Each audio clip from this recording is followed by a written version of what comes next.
Vamos lá então, pessoal, para a nossa aula de epitélio glandular, né?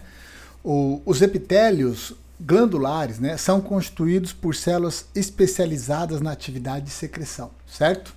E agora a gente vai ver as lâminas histológicas, né, desse epitélio, né? Nossa aula prática. Eu dividi ela em duas partes, né? Já eu explico as duas partes. Primeiro vamos dar uma revisão geral que a gente vê no teórico, né? O epitélio glandular, ele pode ser classificado, né, quanto ao número de células, ou seja, você tem um epitélio unicelular e multicelular. O unicelular é formado por uma única célula, como por exemplo as células caliciformes. E multicelular é formado por várias células, como por exemplo as glândulas endócrinas e as glândulas exócrinas. Ambas são formadas por muitas células. As endócrinas, né, são as glândulas, as endócrinas são as glândulas que a conexão com o epitélio, da onde ela se origina, é obliterada ou reabsorvida, ou seja, ela é perdida, né? E já a exócrina mantém, né, essa conexão, por isso ela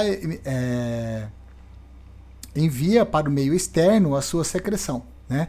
Enquanto que a glândula endócrina secreta para o meio interno, uma vez que ela perdeu a conexão com o meio externo durante seu desenvolvimento.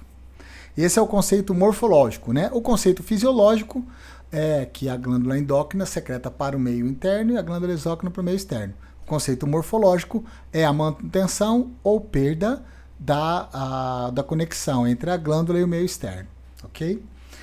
Dentre as glândulas exócrinas, né, nós temos dois tipos, os ácinos serosos e os túbulos mucosos, né?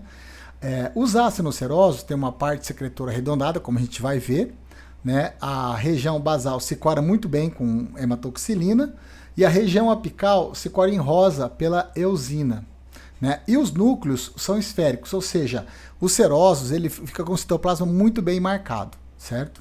Já os túbulos mucosos, eles já são uma estrutura um pouco mais alongada, mais abaulada, mais ovalada, né? Com núcleos achatados, já o núcleo aqui é achatado, né? E fortemente corado, o núcleo, pela hematoxilina, enquanto que o citoplasma é quase transparente, é muito pouco corado. Vamos ver na prática o que eu estou descrevendo aqui, né? Nessa primeira parte, a gente vai ver somente as glândulas unicelulares caliciformes e as glândulas endócrinas. Na segunda parte, na segunda aula, a gente vai ver o resto, ok? Então vamos aqui, ó, para a glândula caliciforme, para a célula caliciforme, né, que é uma glândula unicelular. Aqui é uma imagem do intestino grosso corado com PAS, no aumento de 100 vezes, né? Você pode observar aqui, ó, a coloração do muco, né? SPAS, ele cora, né, a secreção mucosa, né? Ele é próprio para corar a secreção mucosa, certo? Por isso que essas células caliciformes que são mucosas, ó, elas ficam bem escurinhas aqui. Você consegue perceber aqui, ó, 1, 2, 3, 4, né? Várias delas no intestino grosso. E essa secreção serve para quê? Para ajudar a passagem do bolo alimentar pelo intestino grosso, certo? Agora, a gente está na mesma lâmina, né, intestino grosso, mesma coloração, só que agora com aumento de 400 vezes. Então, ó, olha aqui a glândula caliciforme, aqui outra glândula caliciforme, certo? Você tem várias delas aqui, ó, todas elas jogando nesse ducto. Esse ducto vai enviar para o meio externo, né, que é o intestino, para ajudar a passagem do bolo alimentar. Aqui são o mesmo tecido, o intestino grosso, só que agora além de PAS colocou Alcian. Isso muda um pouco a cor da coloração, né? Mas dá para você ver que tem muitas delas aqui, ó, nesse aumento de 100 vezes, né? Observe que a coloração do muco na célula caliciforme do intestino grosso, corada com esse Alcian, ela fica um pouquinho mais azulada, tá vendo? Aqui a mesma imagem que da anterior, só que agora com aumento de 400 vezes, tá vendo? Ó? Aí ela fica com a cor um pouquinho mais azulada. Né? Agora com hematoxilina eosina.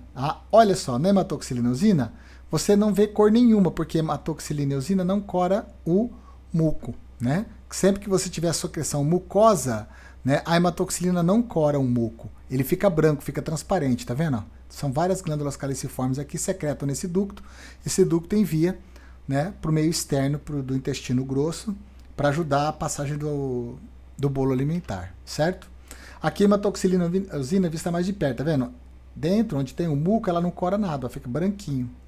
A gente vai ver que nas secreções no túbulo mucoso, Assim como aqui na célula caliciforme, que também secreta muco, o muco fica transparente com a hematoxilina usina, porque ela não cora.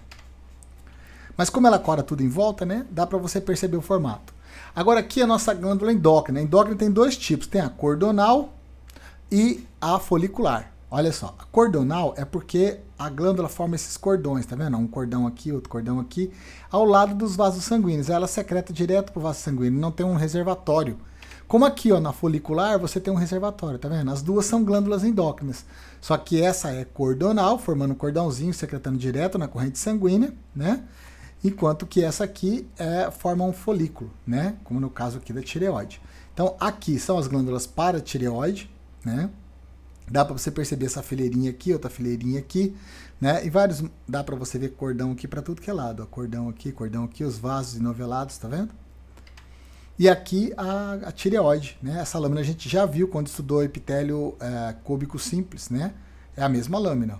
Só que agora a gente está prestando atenção no quê? A gente está prestando atenção na secreção dessa glândula aqui, que é endócrina, e ela forma um folículo, é uma glândula endócrina folicular, né?